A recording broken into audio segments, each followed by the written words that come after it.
Drage gledalke, spoštovani gledalci, lepo pozdravljeni.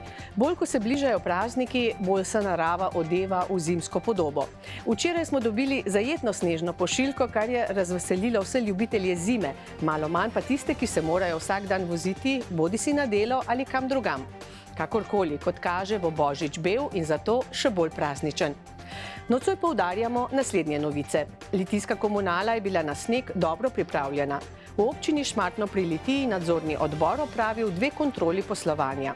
Obrtno-industrijska cona Nasipi v Trbovljah dobiva končno podobo.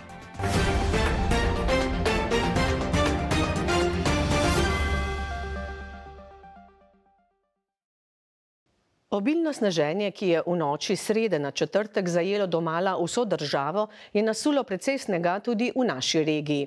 Sneg je bil sicer moker in se je nekje sproti topil, a kljub temu ga je v Litiji zapadlo do 20 centimetrov. Litijska komunala, ki opravlja zimsko službo na področju Litije, je bila na sneženje dobro pripravljena, tako da sneg ni predstavljal pretirane ovire v prometu in drugje. Sneženje je bilo napovedano, tako da smo se lahko pripravili vso opremo, ekipo in pa tudi posipni material. Smo pa občina, bi rekel, mestna in gorata, tako da so velike razlike. Snega v dolini je zelo manj napram višinskih. Imamo pa tudi kooperante, ki seveda vztrajajo z nami in grejo na pot že pred nami, se pravi kot mesto Litijo. Trenutno na terenu je okrog 50 ekip, ki vztrajno plužijo in posipajo ceste. Na zalogi imamo dovolj posipnega materijala, se pravi granulata, peska in soli. Seveda ga pa tudi dnevno dovažamo na skladišče, na komunalno podjetje, kooperantom pa po terenu. V primeru poledice imamo preventivno posipanje, se pravi v jutranjih urah in tudi preko dneva, vkolikor je to potrebno. Izdelano imamo glede pluženja prioritetni vrstni red, se pravi so to lokalne ceste, javne poti.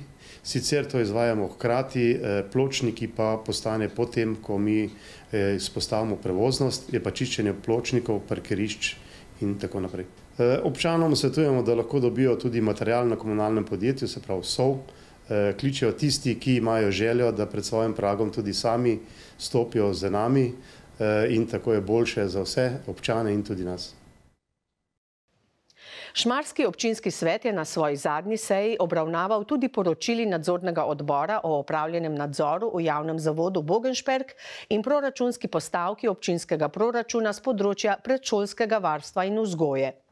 Obe poročili sta bili pozitivni, kljub nekaterim manjšim napakam, kar je seveda razveseljivo in kaže na zakonito poslovanje tako javnega zavoda kot občine. Zdaj, v bistvu nadzora, če gremo prvotno na proračunsko postavko za sam vrtec, je bil to, da je občina 2019 morala iti v postopek pridobitev dodatnih dislociranih enot v kulturnem domu. Razlog je bil zato, ker je pač povečano število otrok in pa starši niso imeli zagotovljenega skrbništva, ker so bili vsi zaposleni. Nadzorni odbor je pač pregledal ustreznost lokacij in tako naprej in občina se je pač lotila, jasno, da je šla v kulturni dom, zato ker so bili tu prostori v lasti občine, uredila je, investirala in na ta način omogočila, da se je tistim otrokom, ki niso imeli možnost in zagotovljeno bivanje v vrtcu, bilo to omogočeno. V tem delu nekih pomanjkljivosti nadzorni odbor kot takih niso bile ugotovljene oziroma napake, ampak je bila stvar ustrezno zapeljana. Bolj je bilo vprašanje, zakaj prav kulturni dom, se pravi lastništvo, dostopnost in pa seveda zagotovitev zelenih površin, ker za oddelke v vrtcih je treba seveda zagotoviti zelene površine na toliko in toliko otrok. Drugi je bil pa javni zavod Bogenšperk, je šlo pa v bistvu za finančno poslovanje. V tem delu naj izpostavim, kakor mi je znano, je že javni zavod Bogenšperk, mislim, da leta 2018, ker pač po zakonu moral narediti redno finančno revizijo. Takrat so bile že mogoče neke pomanjkljivosti ugotovljene, ampak jih je začel javni zavod odpravljati. V letu 2020 so najeli tudi zunanjo finančno pomoč in suma summarum je nadzorni odbor zgodbo zaprl pozitivno, se pravi ugotovil, da se vse stvari odpravile oziroma se posluje zdaj pravilneje. Pa še to bi izpostavil, bila je to ta situacija, ker je popeljala sprememba odloka, ustanovitvenega akta, da se je zdaj potegnila jasna ločnica finančnega vodenja med tržnim delom in pa javnim delom financiranja, kar pač mora biti po računovodskih standardih. Tudi ta segment se je uspešno zaprl. Ugotovljene nepravilnosti so bile v bistvu manjše pomanjkljivosti, nič takega, da bi bile nekaj večjega ali pa drastično napačnega, to pa ne. V Trbovljah je vse bližje končni podobi projekt obrtno-industrijske cone na Sipi. Potekajo zaključna dela pri izvedbi krožišča in ceste krožišča EIMD, COVID, sidranje s prednapenjanjem sider pilotne stene pod mizarstvom Podlesnik. Začeli so s pripravljalnimi deli na oporni konštrukciji pod objektom Tesarstvo Grošelj ter deli pri izvedbi novih trafopostaj Telkom in COVID. V načrtu so pripravljalna dela za izvedbo meteorne kanalizacije od objekta COVID do priključka oziroma izpusta v Trboveljščico ter dela na fekalni kanalizaciji območja Metalije. V kratkem bodo dokončali asfaltiranje površine ter izvedbo novih trafopostaj. Dela potekajo v skladu s predvideno dinamiko, tako da zaenkrat rok dokončanja del po pogodbi ni ogrožen.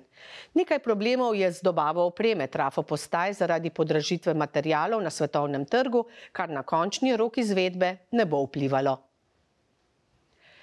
V Trbovljah vprašanja poraja postavitev zelene steklarne v Lakonci. Nemalo krajanov dvomi v realizacijo projekta, menijo namreč, da lokacija, če tudi na prvi pogled primerna, nikakor ni prava za to. Kot pravijo, gre za predel, ki se stoji iz nasipanega terena in območje, kjer so jame rova Frančiška. Ta je sicer že leta zaprt in kot pravijo na RTH, tudi jam spodaj ni. Drugače pa pravijo krajani in nekateri upokojeni rudarji. Pod površjem Lakonce, da so rudniške jame, kar naj bi se pokazalo tudi pri nedavnih meritvah in raziskavah. Drugače pa zatrjujejo na občini Trbovlje. Rezultati analiz naj bi bili znani do konca novembra, a ker so raziskave bile obsežne in materijala za analizo veliko, bo trajalo dlje časa, kot je bilo predvideno. Stroški geoloških raziskav, ki jih krije občina, do sedaj znašajo 280 tisočakov. Dodatnih raziskav zaenkrat ne predvidevajo. V Steklarni Hrastnik pa stvari v zvezi z zeleno steklarno zaenkrat ne želijo komentirati. Potem, ko je Kulturni center Delavski dom Zagorje pred 3 leti popolnoma obnovil in zamenjal ozvočenje v dvorani in tako omogočil optimalne pogoje za vrhunski zvok med prireditvami, so se septembra letos lotili še popolne prenove odrske in scenske tehnike. Ta je bila nujno potrebna, saj so bile naprave na odru dotrajane in zastarele.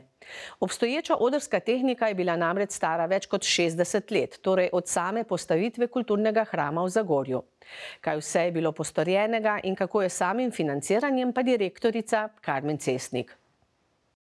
Najprej je bilo potrebno odstraniti vso obstoječo odrsko tehniko, to so vrvenice, vleki, leseni podi galerij in mostov, tekstil, ter potrebno je bilo izračunati statične obremenitev odrskih konstrukcij. Nato so se pričela gradbena dela, potrebna za novo scensko in odrsko tehniko. Na novo so izdelani in ugrajeni kovinski podi z varnostnim robom na galerijah in mostovih. Izdelani in ugrajeni so vsi novi nosilci cevi za reflektorje na portalnem mostu. Izdelani in ugrajeni so portalni zastori. Novost so elektromotorni scenski in lučni vlaki, vgrajenih je 11 scenskih vlakov, 4 bočni scenski vlaki, 4 lučni vlaki in 2 bočna lučna vlaka. Za vse to je potrebna nova krmilna enota scenske mehanike, tako imenovani pult za upravljanje scensko mehaniko z vsemi napajalnimi, signalnimi, zaščitnimi in varnostnimi elementi, ki poleg vseh ustreznih evropskih direktiv v celoti zadostuje uveljavljenim predpisom za odrsko tehniko. Ta krmilni sistem vsebuje vse potrebne varnostne in tudi opozorilne funkcije. Novost je tudi elektromotorni pogon glavne zavese, vsa elektrooprema scenske mehanike, vodilo zadnje zavese ter vsa tekstilna oprema in tudi vsa projekcijska platna, vključno s kinoplatnom. Dopolnili smo tudi obstoječi lučni park z najsodobnejšimi pametnimi LED lučmi. Obnovili smo tudi odrski pod, ta v osnovi ni bil dotrajan, ni pa bil že dolgo obnovljen. Celoten oder smo brusili, kitali in ga premazali s specialnim oljem za gledališke odre. Poleg vseh obstoječih že omenjenih del pa smo dodatno naredili tudi presojo požarne varnosti na odru in avtomatizirali požarni loputi, prekitali in prebelili oziroma počrnili stene v garaži in vhode na oder, obnovili oba stebra na straneh odra in še kaj. Izjemno smo bili veseli, da je občina Zagorje ob Savi na razpisu Ministrstva za kulturo za sofinanciranje vlaganj v občinsko javno kulturno infrastrukturo uspela dobiti denar za potrebno naložbo v Delavskem domu Zagorje. Naložbo je tako v višini slabih 470 000 evrov sofinanciralo Ministrstvo za kulturo, preostanek sredstev sta zagotovili občina Zagorje ob Savi in Kulturni center Delavski dom Zagorje. Največjo naložbo v odrsko tehniko v več kot 60-letni zgodovini obstoja najpomembnejše kulturne ustanove v Zagorju pa je izvedlo podjetje Maori, odrska in scenska tehnika d.o.o. Vrednost del je bila ocenjena na dobrih 700 000 evrov z vključenim DDV-jem. Investicija v obnovo opreme je bila nujna iz več vidikov, najbolj pa iz vidika zagotovitve varnosti na odru ter preprečitve poškodb ljudi in opreme. Z vgradnjo nove odrske mehanike, ki je narejena po ustreznih in zato predpisanih standardih ter modernega sistema upravljanja s scensko mehaniko je le-to zagotovljeno, varno delo in varnost sta po novem zagotovljena že v svoji osnovi.